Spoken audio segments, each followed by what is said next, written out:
back. So for today, I'm going to be doing another edition of my Top 100 albums. And this one features 2017's Turn Out the Lights by Julien Baker. She is one of my favorite artists of the last few years. Has an amazing voice, great songwriter. You can see I got some of their stuff on the boards there. So yeah, she's from Tennessee. She started, I think, in her teen years, 15, 16. I believe that album, Sprained Ankle, came out when she was 17. She grew up in a very religious Christian family, went to church. She did become interested in music by playing in church. They later discovered other forms of music such as punk rock and heavy metal and things like that. Got interested in other things musically. Just started writing her own songs and stuff. And that led to her recording Sprained Ankle. Now, mostly she had only planned to use she uploaded it to Bandcamp so that her friends and family could hear it, but she didn't really think it would go anywhere. But she ended up getting signed to 6131 Records. They heard it, they'll put it out. It's basically just her and her guitar and her songs. Very stripped down stuff, but really good. I loved it when I first heard it. I streamed it when it was before the album even came out. I was able to stream it, and I just pre-ordered it right away. And after that first album, she got signed to Matador Records, and that's when Turn Out the Lights. That was her first album from Matador. It also has 6131 as well, collaboration there. She's also has worked with Phoebe Bridgers and Lucy Dacus in the band Boy Genius. So if you're a fan of those singers, or Sharon Van Etten or Angel Olsen, then you probably might enjoy what Julien Baker does. It's pretty amazing.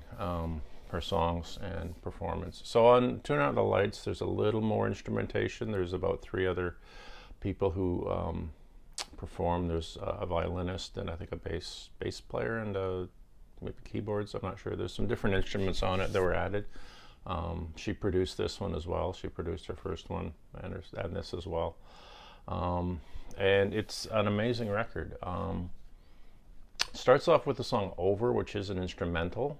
Mostly piano, but it segues right into the song Appointments, which has an interesting guitar part that she uses a loop to play over. And some of the lyrics from that song that stuck out with me is maybe it's going to turn out all right. I know that it's not, but I have to believe that it is. That kind of stuck out, and that's kind of part of the chorus. It's repeated numerous times. It's quite interesting. The next song is "Turn Out the Lights," the title track. That's an amazing song too. Also both of those are singles. Shadowboxing, really good. I like the whole thing, top to bottom. I don't think there's a bad track on here. Sour Breath, in that song, she sings, "The harder I swim, the faster I sink." A lot of her stuff is about spirituality due to her background, mental health, and addiction, because she did have some addiction issues earlier, and I think she still struggles with that a bit. So that comes out in her art. And track 6 is Televangelist. Then we got Everything to Help You Sleep. Happy to Be Here, which has the lyric, "If I could do what I want, I would become an electrician, climb inside my ears, and I would rearrange the wires in my brain." Hurt Less is the next track, another great song. Even, It's one of my favorite choruses on the album of all the songs. And the chorus is all you ever say is, "What's the point? Is anybody there to help me now? It's not that I think I'm good. I know that I'm evil. I guess I was trying to sort it out. I guess I was trying to even it out." I think is, yeah, even it out, because the song's called Even. Yeah, just you know, some of these the choruses are quite catchy, and you don't always notice if you're not paying attention to what she's saying.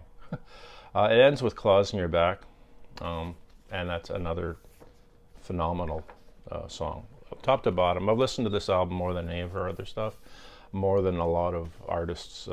This is just a top-notch piece of work, and I continue to love her albums. And she does do a lot of singles that don't get put on records. She does a lot of she contributed to the Frightened Rabbit tribute to their singer Scott, who passed away a couple of years ago. She does a version of the Modern Leper, really good version of that song. So here is the vinyl. So I got the clear vinyl variant. Pretty nice. Sounds great though. Sounds very good. Our first one, I think the one I have actually up there is that is a blue vinyl too. So so what we have inside this, 1 second, is these are the lyrics. Big form lyrics. And inside is a poster. Did I get that the right way? Yeah, that's the right way. You can see her there. Not a very tall person, but the voice that comes out of that body is pretty amazing. If you get a chance, I mean, the music is powerful on recorded, but if you get a chance to see any of her live performances on YouTube, let's say, the NPR Tiny Desk concert is amazing. But I think she did 2. Plus she did one with Boy Genius. They're all worth watching. And there's some other just live footage of her from festivals and stuff, and some of it is just mind-blowing. It's amazing stuff, so definitely worth checking out. And that's that album. Definitely one of my top 100 albums ever. I will continue to listen to this for the rest of my life, I assume. Just a great record. Highly recommended, and I love it. So that's it for today, for this video. Hope you liked it. If you did, you can subscribe. And also I have a website, so that's called surfacenoise.ca. You can check that out. I'll put a link in the description. So have a great day, and I'll see you in the next video.